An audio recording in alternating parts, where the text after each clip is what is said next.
Bible said when that spirit came, it led him into the wilderness.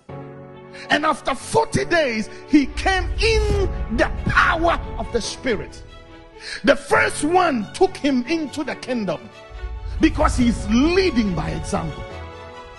It wasn't like he's short of power, he's God. It wasn't like he cannot do miracle, but he said, in order for me to do my work and do it well, I have to leave a trail of an example so that every child of God will follow me.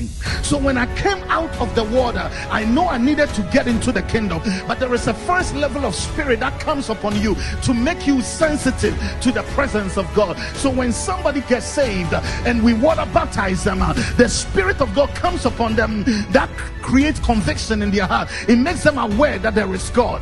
But for them to do what God has called them to do, they have to be taken into the wilderness to be baptized in the fire. See where I'm going?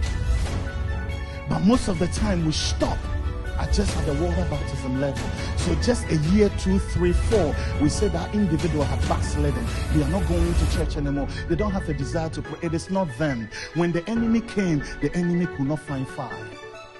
And the enemy has extinguishers.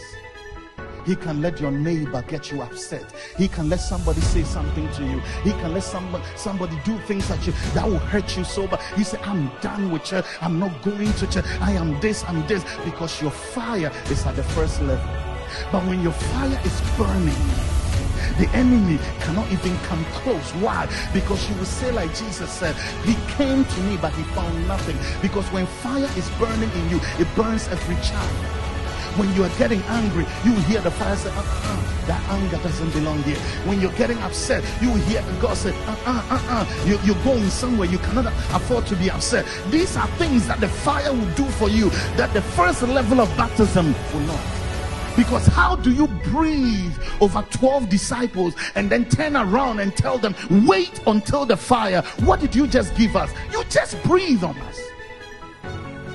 That means there is a level of consciousness that God gives a child of God so that they can become aware that there is God, that God is with me, that God can convict me, that God is leading me. But when it comes to you fulfilling your God-given assignment for which you were born, ladies and gentlemen, you need the fire.